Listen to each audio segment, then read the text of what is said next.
Football বিশ্বকাপ হইলে জুয়া, IPL হইলে জুয়া, BPL হইলে জুয়া, ফুটবল FIFA হইলে জুয়া। জুয়া খেলে না মানুষ।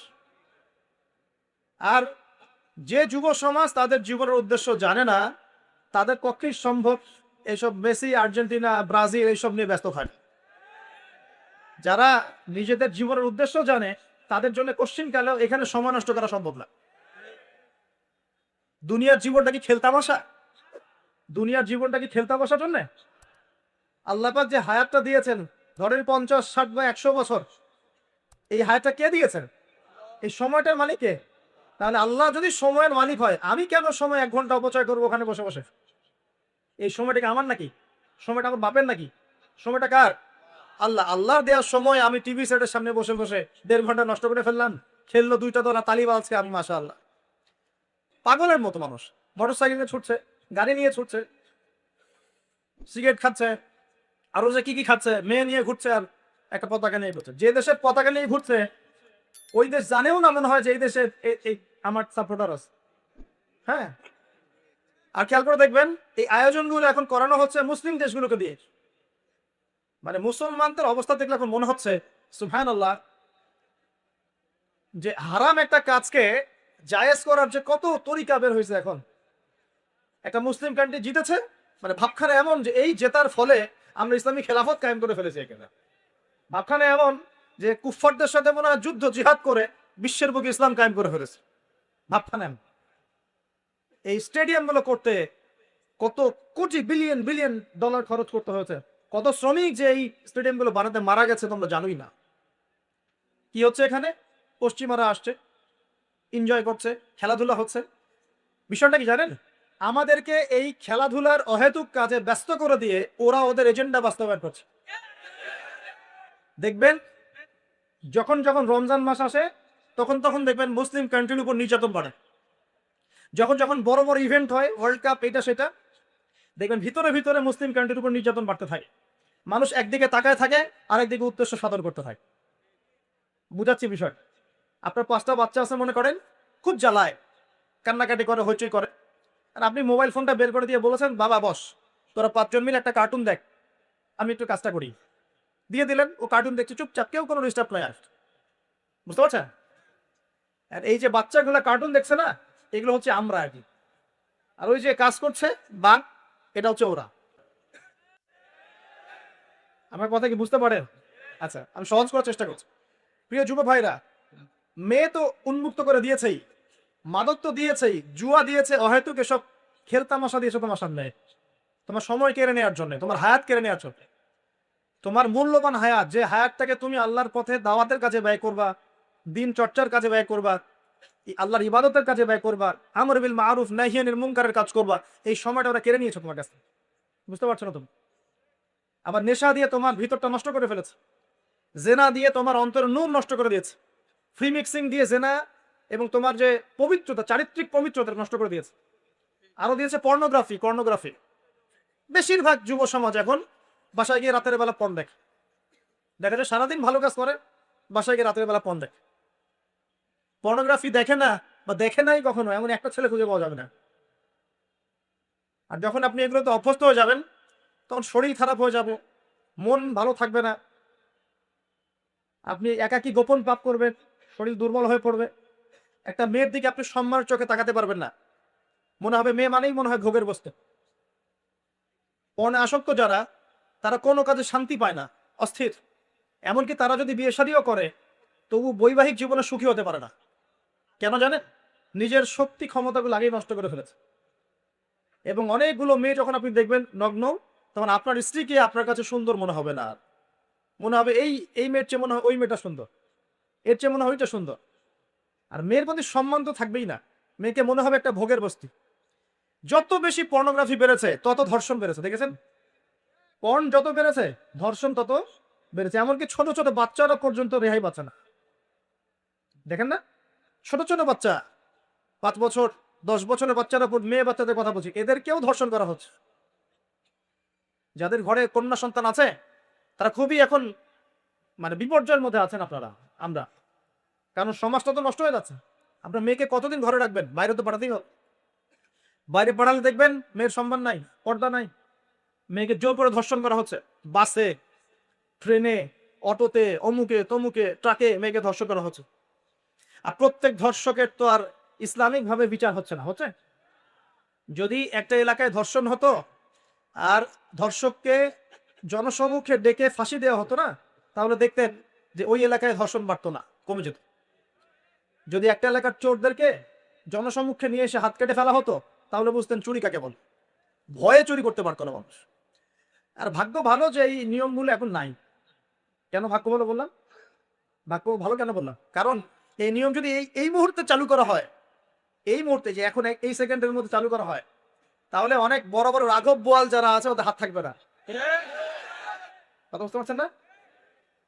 কেউ চুরি করে সিসকা চোর বলি আমরা, না কি বলেন তো? ছিচকা চোর বলেন। কেউ আছে চুরি করে, পুকুর চুরি করে। সিসকা চোরকে ধরতে পারলে রাস্তাঘাটে কি মাইকটা দেওয়া হয়, তাই না? মনে হয় যে নিজের শক্তি খাটানোর একটাই জায়গা চোর পিটানো। মসজিদে যদি একটা চোর ধরা পড়ে, কি মাইকটা মারে, খুঁটির সাথে বেঁধে একদম জুতা স্যান্ডেল দিয়ে। আর সামনে যে পুকুর চুরি করে বসে আছে, কিছুই করতে পারতেছে। কি কথা মিথ্যা কথা বলছে? যদি একটা মুসলিম রাষ্ট্রের মধ্যে দুর্নীতি না থাকতো না, মুসলিম রাষ্ট্র বিশ্বকে নেতৃত্ব দিত। যদি কোনো মুসলিম রাষ্ট্রের মধ্যে দুর্নীতিটা না থাকতো না, তাহলে দেখতেন ওই রাষ্ট্র অবশ্যই বিশ্বকে নেতৃত্ব দিতেন। এমন অনেক অমুসলিম রাষ্ট্র আছে যেগুলো অমুসলিম হওয়া সত্ত্বেও ওদের মধ্যে কোনো দুর্নীতি নাই, জানেন? আল্লাহ পাক আমাদের সবাইকে পরিপূর্ণ মুসলমান হওয়ার তৌফিক দান করুন। দেখেন আল্লাহ পাক বলেছেন, উদখুলু ফিস সিলমি কাফা, তোমরা পরিপূর্ণ রূপে ইসলামে প্রবেশ করো। এখন আমি যদি নামাজও পড়ি, আবার ঘুষও খাই, এদিকে রোজাও রাখি, আবার সুদও খাই, আবার এদিকে আমি হজমরাও করি, অন্যের সম্পদ আত্মসাৎ করি, মাপে কমও দেই, মজুদদারি করি ইত্যাদি, আমি কি পরিপূর্ণ মুসলিম? আমি কি উদখুলু ফিস সিলমি কাফার উপর আমল করতে পেরেছি? আর আল্লাহ পাক এখানে বলছেন, ওয়ালা তামুতুন্না ইল্লা ওয়া আনতুম মুসলিমুন, পরিপূর্ণ মুসলমান না হয়ে তোমরা মৃত্যুবরণই করিও না। করলেই সমস্যা। পরিপূর্ণ মুসলমান না হয়ে মারা গেলেই সমস্যা। কি সমস্যা? ওই যে আল্লাহ পাক বলবেন, মান রব্বুক, বলবে লা আদরি, আমি তো জানি না। কারণ পরিপূর্ণ মুসলমান হয়নি তো, আল্লাহর সাথে শিরক করেছে। আল্লাহ পাক বলবেন, মা দীনুক, বলবে লা আদরি, আমি জানি না। মা দীনুক উত্তর কেমন করে দিতে পারবে? ইসলামের কিছু অংশ মানে, কিছু অংশ মানে না। ইসলামের কিছু অংশ মানে, নামাজ, রোজা, হজ, যাকাত, তাসবিহ, তাহলিল সবই মানে, কিন্তু সুদ ছাড়তে হবে, ঘুষ ছাড়তে হবে, জেনা করা যাবে না, মদ খাওয়া যাবে না, দুর্নীতি করা যাবে না, মানে না। তাহলে মা দীনুক কি উত্তর দিবে? মান নবিয়ুক, কে নবী? উত্তর কিভাবে সম্ভব? নবীর সুন্নতি তো নাই গায়ের উপরে, চেহারায় নাই, কাপড়ে নাই, চলাফেরায় নাই, ওঠা বসায় নাই, ইবাদতে থাকলেও অর্থনীতির মধ্যে নাই, অর্থনীতির মধ্যে থাকলেও সংস্কৃতির মধ্যে নাই, সংস্কৃতিতে থাকলেও সমাজে নাই। নবীর সুন্নত কি খালি ঘরে তসবিহ টেপার মধ্যেই? মানে আমরা খালি সুবহানাল্লাহ সুবহানাল্লাহ পড়বো, এটাই সুন্নত? দাড়ি ছেড়ে দিব, এটাই খালি সুন্নত? টাকনোর উপরে কাপড় পরবো, এটাই কি খালি সুন্নত? সমাজের মধ্যে সুন্নত নাই, অর্থনীতির মধ্যে সুন্নত নাই, ব্যবসা বাণিজ্যের সুন্নত নাই, চাকরি বাকরিতে সুন্নত নাই, পরিবারের সুন্নত নাই, সংস্কৃতির মধ্যে সুন্নত নাই। আর রাষ্ট্রের কথা বললাম না, ওটা বাদ দেন, ওটা এই যুগে সম্ভব না। পবিত্র কুরআনুল কারীমের সূরাতুল আলী ইমরান এর 102 নম্বর আয়াত থেকে আল্লাহ রাব্বুল আলামিন অত্র আয়াতে বলেছেন, বা'দা আউযু বিল্লাহি মিনাশ শাইতানির রাজীম, আল্লাহ রাব্বুল আলামিন বলছেন, ইয়া আইয়ুহাল্লাযীনা আমানু, হে মুমিনগণ, তোমরা যারা ঈমান এনেছো, ইত্তাকুল্লাহ, তোমরা আল্লাহকে ভয় করো, ওয়ালা তামুতুন্না ইল্লা ওয়া আনতুম মুসলিমুন, এর আগে আল্লাহ পাক বলছেন হাক্কা তুকাতে, ভয় করার মতো করে ভয় করো, ওয়ালা তামুতুন্না ইল্লা ওয়া আনতুম মুসলিমুন, পরিপূর্ণ মুসলিম না হয়ে কেউ মৃত্যুবরণ করো না। আল্লাহ পাক এখানে মুমিনদেরকে বলছেন, ইয়া আইয়ুহাল্লাযীনা আমানু, হে মুমিনগণ। কারা মুমিন? উত্তর উত্তর পেতে হলে চলে যেতে হবে হাদিসে জিবরিলে। কোন হাদিস? হাদিসে জিবরিল, সহিহ মুসলিম হাদিস নাম্বার 9, মিশকাত হাদিস নাম্বার 2। রাসূলুল্লাহ সাল্লাল্লাহু আলাইহি ওয়াসাল্লাম মসজিদে বসে আছেন, এমন সময় একজন ব্যক্তি মসজিদে প্রবেশ করলেন। আমার কি ভাষা বুঝতে পারছেন? আচ্ছা, আমি চট্টগ্রামে গেলে বিপদ, চট্টগ্রাম, কক্সবাজার, সিলেট, আমি কোনো ভাষা বুঝি না। আমার ভাষা মানুষ বোঝে কিনা আমি তাও কনফিউজ থাকি। তো যাই হোক, আমি সরল বাংলায় বলার চেষ্টা করছি। আল্লাহ পাক বলছেন, হে মুমিনগণ। কারা মুমিন? উত্তর আছে হাদিসে জিবরিলের মধ্যে। জিবরাইল আলাইহিস সালাম মানুষের রূপ ধরে মসজিদ নববীর মধ্যে আসলেন এবং সাহাবীদের সামনেই আসলেন। সাহাবীদের সামনে মানুষের রূপ ধরে জিবরাইল আলাইহিস সালাম এই একবারই এসেছেন, ইতিহাসে একবার। এসে নবী সাল্লাল্লাহু আলাইহি ওয়াসাল্লামকে জিজ্ঞাসা করছেন চারটা প্রশ্ন। কয়টা প্রশ্ন? চারটা। এক নাম্বার জিজ্ঞাসা করছেন, ইয়া মুহাম্মদ, বলবেন সাল্লাল্লাহু আলাইহি ওয়াসাল্লাম, হে মুহাম্মদ সাল্লাল্লাহু আলাইহি ওয়াসাল্লাম, আখবিরনি আনিল ইসলাম, আমাকে ইসলাম সম্পর্কে বলুন। নবী সাল্লাল্লাহু আলাইহি ওয়াসাল্লাম বলছেন, ইসলাম হচ্ছে আন তাশহাদা আল্লা ইলাহা ইল্লাল্লাহ ওয়া আন্না মুহাম্মাদান আবদুহু ওয়া রাসূলুহু। ইসলাম হচ্ছে এই সাক্ষ্য দেয়া যে আল্লাহ ছাড়া কোনো ইলাহ নেই এবং মুহাম্মদ সাল্লাল্লাহু আলাইহি ওয়াসাল্লাম আল্লাহর বান্দা এবং রাসূল। এটা হলো প্রথম, অর্থাৎ কালিমা লা ইলাহা ইল্লাল্লাহ এর অর্থ হচ্ছে আল্লাহ ছাড়া আমি কারো বিধান মানতে পারবো না। কথা কি বোঝা যায়? আল্লাহ ছাড়া আমি কারো দাসত্ব করব না। আল্লাহ ছাড়া কেউ আমার রব নয়, কেউ আমার রিজিক দাতা নয়, কেউ আমার জীবন দাতা নয়, কেউ আমার মৃত্যু দাতা নয়, এমনকি আল্লাহ ছাড়া বিধান দেওয়ার মালিকও কেউ না। মুহাম্মদুর রাসূলুল্লাহ অর্থাৎ আল্লাহকে পাওয়ার জন্যে যে তরিকা, মুহাম্মদ সাল্লাল্লাহু আলাইহি ওয়াসাল্লামের পথ ও পদ্ধতি অনুসরণ করতে হবে। এই তরিকার বাইরে অন্য কোনো তরিকা ফলো করা যাবে না। হ্যাঁ, তবে তার তরিকা ফলো করা যাবে যার কথা এবং কাজ নবীর সাথে মিলে যায়, আলহামদুলিল্লাহ। যারটা মিলে না তারটা নেওয়া যাবে। মুহাম্মদ রাসূলুল্লাহ মানে নিজের মন গড়া কোনো কাজ করা যাবে না। ইবাদত করার ক্ষেত্রে প্রত্যেকটা কাজ নবী সাল্লাল্লাহু আলাইহি ওয়াসাল্লামের সুন্নাত মোতাবেক করতে হবে। মুহাম্মদ রাসূলুল্লাহ সাল্লাল্লাহু আলাইহি ওয়াসাল্লাম। দুই, ওয়া আন তুকিমাস সালাত, তুমি 5 ওয়াক্ত সালাত আদায় করবে। একটা হাদিসের মধ্যে এসেছে, মান তারাকা সালাতান মুতাআম্মিদান ফাকাদ কাফা। নবী সাল্লাল্লাহু আলাইহি ওয়াসাল্লাম বলেছেন, কোন ব্যক্তি যদি, মুসলিম ব্যক্তি, ইচ্ছাকৃতভাবে তার উপর অর্পিত ফরজ নামাজ ছেড়ে দেয়, সে ব্যক্তি কুফরি করলো। কি করলো? আর মুয়াজ বিন জাবাল রাদিয়াল্লাহু আনহু নবীজি বলেন, মান তারাকা সালাতান মুতাআম্মিদান ফাকাদ বারিয়াত মিন যিম্মাতিল্লাহ। যে ব্যক্তি তার উপর অবধারিত ফরজ নামাজ ছেড়ে দেয়, সে যেন আল্লাহর জিম্মেদারি থেকে মুক্ত হয়ে গেল। আল্লাহর কোনো জিম্মেদারি নাই তার উপর। 90% মুসলিমের দেশে এটা খুবই দুঃখজনক যে আমাদের মধ্যে বেশিরভাগ মানুষ 5 ওয়াক্ত নামাজ পড়ে না। শুধু বড় গলায় কি 90% মুসলিম বললে হবে? যখন 90% মুসলিমের দেশের 100% মুসলিম 5 ওয়াক্ত নামাজ পড়বে, ইসলাম এমনি এমনি প্রতিষ্ঠা হয়ে যাবে ইনশাআল্লাহ তাআলা। যখন মুসলিম কান্ট্রির বেশিরভাগ মানুষই নামাজি হবে, ইনশাআল্লাহ আল্লাহর জমিনে আল্লাহর দিন প্রতিষ্ঠা হয়ে যাবে ইনশাআল্লাহ। আমরা যদি নামাজ আদায় না করি, দিন কি প্রতিষ্ঠা হবে ভাই? আমরা তো আমাদের দেহের উপরেই দিনটা প্রতিষ্ঠা করতে পারলাম না। পরিবারে করব কিভাবে, সমাজে কিভাবে করব, আর বিশ্বে কিভাবে করব? তবে আলোচনার একটা উদ্দেশ্য বলে দিয়ে থাকি, আগে বলে দেই, ইসলাম দিয়ে পৃথিবী শুরু হয়েছে, নবী দিয়ে সভ্যতা শুরু হয়েছে, ইসলাম দিয়েই পৃথিবী শেষ হবে, নবী দিয়েই সভ্যতা শেষ হবে। চাল শুরু হয়েছে আদম আলাইহিস সালামকে দিয়ে এবং শেষ হবে ইনশাআল্লাহ তাআলা নবী ঈসা আলাইহিস সালামকে দিয়ে। এই কথাটা মাথায় রাখবে। এখন কিন্তু বিশ্বের বড় বড় ডিপার্টমেন্টগুলো ওরা শাসন করে। খেয়াল করেছেন কি? আপনি যে প্রযুক্তি ব্যবহার করেন, এগুলোর চাবিকাঠি ওদের হাতে। আপনি যে অর্থনৈতিক সিস্টেমটা ফলো করেন, ব্যাংকিং সিস্টেমগুলোর কথাই বলছি, এর মূল সূত্র কিন্তু ওদের হাতে, সুতা ওদের হাতে লাটাই। ইভেন আমরা যে পলিটিক্যাল সিস্টেমগুলো ফলো করি না, এগুলোর তন্ত্রমন্ত্র ওরাই দিয়েছে। যে মিডিয়াগুলো আছে বিশ্বে বড় বড়, সবকিছু ওদের হাতে। ফাইন্যান্স বলে, ফাইন্যান্স মানে বাণিজ্য, ট্রেড, এগুলো ওদের হাতে। বিশ্বের বড় বড় সেক্টরগুলো ওরা শাসন করছে, এটা সত্য। আরেকটা মারাত্মক কথা হচ্ছে, বিশ্বকে শাসন করতে হলে কিছু অস্ত্র লাগে। কি লাগে? অস্ত্র শস্ত্র ছাড়া হবে না। একটা দেশের সাথে একটা দেশের মনে করেন খারাপ সম্পর্ক, এখন একটা দেশের কাছে আছে দা কুরাল, আর একটার কাছে আছে পারমাণবিক অস্ত্র, কে জিতবে? যার কাছে যত ভারী অস্ত্র আছে, শক্তিশালী, তার দাপট তত বেশি। তো এইসব বড় বড় মারণাস্ত্রগুলো, যেগুলোকে আমরা বলি নিউক্লিয়ার ওয়েপেন্স অথবা বলি থার্মোনিউক্লিয়ার ওয়েপেন্স, এগুলো ওদের হাতে। এখন আল্লাহ পাক আমাদেরকে বলছেন, হে মুমিনরা, তোমরা আল্লাহকে ভয় কর। ইমানদার কারা বোঝাতে গিয়ে হাদিসে জিবরিল আসছে। জিবরাইল আলাইহিস সালাম এসেছেন, জিজ্ঞাসা করছেন ইসলাম কাকে বলে। নবীজি বলছেন আগে কালিমা, তারপরে সালাত। তো সালাতের কথা বলতে গিয়ে ওখানে চলে গিয়েছিলাম। আমরা যদি ইসলামের বিজয় দেখতে চাই, তাহলে সবাইকে 5 ওয়াক্ত নামাজ পড়তে হবে। রাজি আছেন তো? আজকে থেকে 5 ওয়াক্ত নামাজ ছাড়বেন? স্পেশালি যুবক ভাই যারা আছো, তোমাদের তারুণ্য আছে, রক্তের উদ্যম আছে, তোমরা চাইলে অনেক কিছুই করতে পারো। অনেক বার্ধক্যে উপনীত হওয়া মানুষ নামাজ পড়তে চায় কিন্তু পড়তে পারে না। তরুণদের কাছে আল্লাহ পাক সুযোগ দিয়েছে। আর ইসলামের বিরোধী শক্তি যারা আছে তারা খুব ভালো করেই জানে কিন্তু যে ইসলামের বিজয়ে সবচেয়ে বড় ভূমিকা রাখতে পারে তরুণ সমাজ, যুবক সমাজ, যুব সমাজ, তরুণ প্রজন্ম। এ কারণেই তো দেখবেন তরুণ প্রজন্মকে তাদের উদ্দেশ্য থেকে সরিয়ে দেওয়ার জন্য তারা আপনার সামনে অনেকগুলো টোপ দিয়ে দিয়েছে।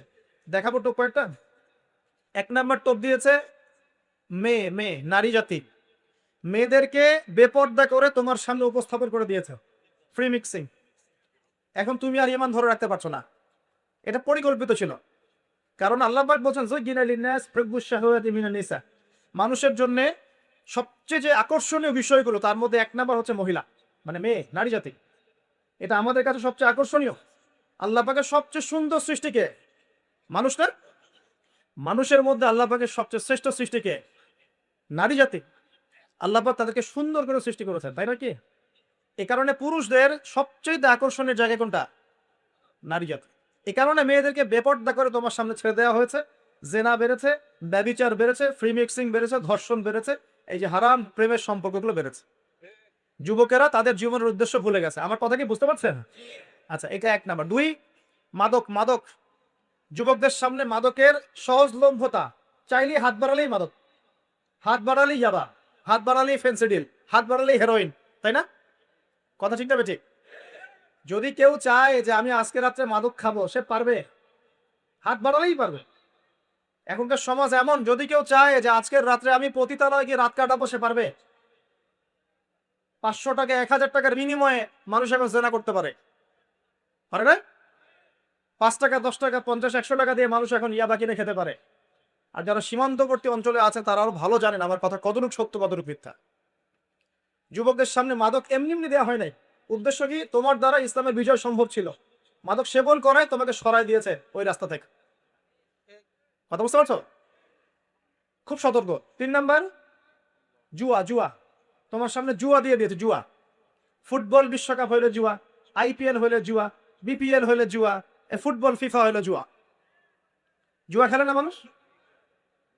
আর যে যুব সমাজ তাদের জীবনের উদ্দেশ্য জানে না, তাদের পক্ষেই সম্ভব এইসব মেসি, আর্জেন্টিনা, ব্রাজিল এইসব নিয়ে ব্যস্ত থাকা।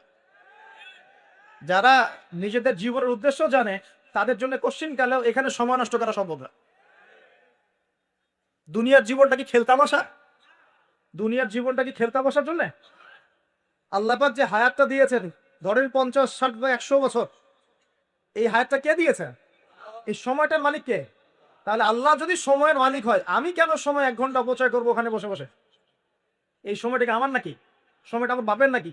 সময়টা কার? আল্লাহর দেওয়া সময় আমি টিভি সেটের সামনে বসে বসে 1.5 ঘন্টা নষ্ট করে ফেললাম। খেললো 2টা দল, তালি বাজছে আমি, মাশাআল্লাহ। কালকে দেখলাম কক্সবাজার থেকে আসার সময় রাস্তা ব্লক, পুরা একটা দল জিতেছে, পুরো রাস্তা ব্লক, হাঁটা যাচ্ছে না, মিছিল, পাগলের মতো মানুষ মোটরসাইকেলে ছুটছে, গাড়ি নিয়ে ছুটছে, সিগারেট খাচ্ছে, আরো যে কি খাচ্ছে, মেয়ে নিয়ে ঘুরছে, আর একটা পতাকা নিয়ে ঘুরছে। যে দেশের পতাকা নিয়ে ঘুরছে ওই দেশ জানেও না মনে হয় যে এই দেশে এই আমার সাপোর্টার আছে। হ্যাঁ, আর খেয়াল করে দেখবেন এই আয়োজনগুলো এখন করানো হচ্ছে মুসলিম দেশগুলোকে দিয়ে। মানে মুসলমানদের অবস্থা থেকে এখন মনে হচ্ছে সুবহানাল্লাহ, যে হারাম একটা কাজকে জায়েজ করার যে কত তরিকা বের হয়েছে এখন। একটা মুসলিম কান্ট্রি জিতেছে, মানে ভাবখানা এমন যে এই জেতার ফলে আমরা ইসলামী খেলাফত কায়েম করে ফেলেছি। ভাবখানা এমন যে কুফফারদের সাথে মনে হয় যুদ্ধ জিহাদ করে বিশ্বের বুকে ইসলাম কায়েম করে ফেলেছে। ভাবখানা এমন। এই স্টেডিয়াম গুলো করতে কত কোটি বিলিয়ন ডলার খরচ করতে হয়েছে, কত শ্রমিক যে এই স্টেডিয়াম গুলো বানাতে মারা গেছে তোমরা জানোই না। কি হচ্ছে এখানে? পশ্চিমারা আসছে, এনজয় করছে, খেলাধুলা হচ্ছে। বিষয়টা কি জানেন? আমাদেরকে এই খেলাধুলার অহেতুক কাজে ব্যস্ত করে দিয়ে ওরা ওদের এজেন্ডা বাস্তবায়ন করছে। দেখবেন যখন রমজান মাস আসে তখন দেখবেন মুসলিম কান্ট্রির উপর নির্যাতন বাড়ে। যখন বড় ইভেন্ট হয়, ওয়ার্ল্ড কাপ, এটা সেটা, দেখবেন ভিতরে মুসলিম কান্ট্রির উপর নির্যাতন বাড়তে থাকে। মানুষ একদিকে তাকায় থাকে, আরেকদিকে উদ্দেশ্য সাধন করতে হয়। বুঝাচ্ছি বিষয়। আপনার 5টা বাচ্চা আছে মনে করেন, খুব জ্বালায়, কান্নাকাটি করে, হইচই করে। আর আপনি মোবাইল ফোনটা বের করে দিয়ে বলেছেন, বাবা বস, তোরা 5 জন মিলে একটা কার্টুন দেখ, আমি একটু কাজটা করি। দিয়ে দিলেন, ও কার্টুন দেখছে চুপচাপ, কেউ কোনো ডিস্টার্ব নেই আর। বুঝতে পারছেন? আর এই যে বাচ্চাগুলো কার্টুন দেখছে না, এগুলো হচ্ছে আমরা এখন। আর ওই যে কাজ করছে বাপ, এটা হচ্ছে ওরা। আমার কথা কি বুঝতে পারেন? আচ্ছা, আমি সহজ করার চেষ্টা করছি। প্রিয় যুবক ভাইরা, মেয়ে তো উন্মুক্ত করে দিয়েছেই, মাদক তো দিয়েছেই, জুয়া দিয়েছে, অহেতুক এসব খেলতামাশা দিয়েছে তোমার সামনে, তোমার সময় কেড়ে নেওয়ার জন্য, তোমার হায়াত কেড়ে নেওয়ার জন্য। তোমার মূল্যবান হায়াত, যে হায়াতটাকে তুমি আল্লাহর পথে দাওয়াতের কাজে ব্যয় করবা, দিন চর্চার কাজে ব্যয় করবা, আল্লাহর ইবাদতের কাজে ব্যয় করবা, আমর বিল মারুফ নাহি আনিল মুনকারের কাজ করবা, এই সময়টা ওরা কেড়ে নিয়েছে তোমার কাছ থেকে। বুঝতে পারছো না তুমি? আবার নেশা দিয়ে তোমার ভিতরটা নষ্ট করে ফেলেছে, জেনা দিয়ে তোমার অন্তরের নূর নষ্ট করে দিয়েছে, ফ্রি মিক্সিং দিয়ে জেনা এবং তোমার যে পবিত্রতা, চারিত্রিক পবিত্রতা নষ্ট করে দিয়েছে। আরো দিয়েছে পর্নোগ্রাফি। বেশিরভাগ যুব সমাজ এখন বাসায় গিয়ে রাতের বেলা পর্ন দেখে। দেখা যায় সারাদিন ভালো কাজ করে, বাসায় গিয়ে রাতের বেলা পর্ন দেখে। পর্নোগ্রাফি দেখে না বা দেখে নাই কখনো এমন একটা ছেলে খুঁজে পাওয়া যাবে না। আর যখন আপনি এগুলো তো অভ্যস্ত হয়ে যাবেন, তখন শরীর খারাপ হয়ে যাবে, মন ভালো থাকবে না, আপনি একাকী গোপন পাপ করবেন, শরীর দুর্বল হয়ে পড়বে। একটা মেয়ের দিকে আপনি সম্মানের চোখে তাকাতে পারবেন না, মনে হবে মেয়ে মানেই মনে হয় ভোগের বস্তু। পর্ণে আসক্ত যারা, তারা কোনো কাজে শান্তি পায় না, অস্থির। এমনকি তারা যদি বিয়ে শাদীও করে, তবু বৈবাহিক জীবনে সুখী হতে পারে না। কেন জানেন? নিজের শক্তি ক্ষমতাগুলো আগেই নষ্ট করে ফেলেছে। এবং অনেকগুলো মেয়ে যখন আপনি দেখবেন নগ্ন, তখন আপনার স্ত্রীকে আপনার কাছে সুন্দর মনে হবে না। মনে হবে এই মেয়ের চেয়ে মনে হয় ওই মেয়েটা সুন্দর, এর চেয়ে মনে হয় ওইটা সুন্দর। আর মেয়ের প্রতি সম্মান তো থাকবেই না, মেয়েকে মনে হবে একটা ভোগের বস্তু। যত বেশি পর্নোগ্রাফি বেড়েছে, তত ধর্ষণ বেড়েছে। দেখেছেন? পর্ন যত বেড়েছে, ধর্ষণ তত বেড়েছে। এমনকি ছোট ছোট বাচ্চারা পর্যন্ত রেহাই পাচ্ছে না। দেখেন না, ছোট ছোট বাচ্চা, 5 বছর 10 বছরের বাচ্চারা, মেয়ে বাচ্চাদের কথা বলছি, এদেরকেও ধর্ষণ করা হচ্ছে। যাদের ঘরে কন্যা সন্তান আছে, তারা খুবই এখন মানে বিপর্যয়ের মধ্যে আছেন আপনারা, আমরা। কারণ সমাজটা তো নষ্ট হয়ে যাচ্ছে। আপনার মেয়েকে কতদিন ঘরে রাখবেন? বাইরে তো পাঠাতেই হবে। বাইরে পাঠালে দেখবেন মেয়ের সম্মান নাই, পর্দা নাই, মেয়েকে জোর করে ধর্ষণ করা হচ্ছে। বাসে, ট্রেনে, অটোতে, অমুকে তমুকে, ট্রাকে মেয়েকে ধর্ষণ করা হচ্ছে। আর প্রত্যেক ধর্ষকের তো আর ইসলামিক ভাবে বিচার হচ্ছে না, হচ্ছে? যদি একটা এলাকায় ধর্ষণ হতো আর ধর্ষককে জনসমক্ষে ডেকে ফাঁসি দেওয়া হতো না, তাহলে দেখতেন যে ওই এলাকায় ধর্ষণ বাড়তো না, কমে যেত। যদি একটা এলাকার চোরদেরকে জনসমক্ষে নিয়ে এসে হাত কেটে ফেলা হতো, তাহলে বুঝতেন চুরি কাকে বল। ভয়ে চুরি করতে পারতো না মানুষ। আর ভাগ্য ভালো যে এই নিয়মগুলো এখন নাই। কেন ভাগ্য ভালো বললাম? ভাগ্য ভালো কেন বললাম? কারণ এই নিয়ম যদি এই মুহূর্তে চালু করা হয়, এই মুহূর্তে যে এখন এই সেকেন্ডের মধ্যে চালু করা হয়, তাহলে অনেক বড় বড় রাঘব বোয়াল যারা আছে ওদের হাত থাকবে না। কথা বুঝতে পারছেন না? কেউ চুরি করে সিসকা চোর বলি আমরা, না কি বলেন, ছিচকা চোর বলে। কেউ আছে চুরি করে পুকুর চুরি করে। সিসকা চোরকে ধরতে পারলে রাস্তাঘাটে কি মাইকটা দেওয়া হয়, তাই না? মনে হয় যে নিজের শক্তি খাটানোর একটাই জায়গা চোর পিটান।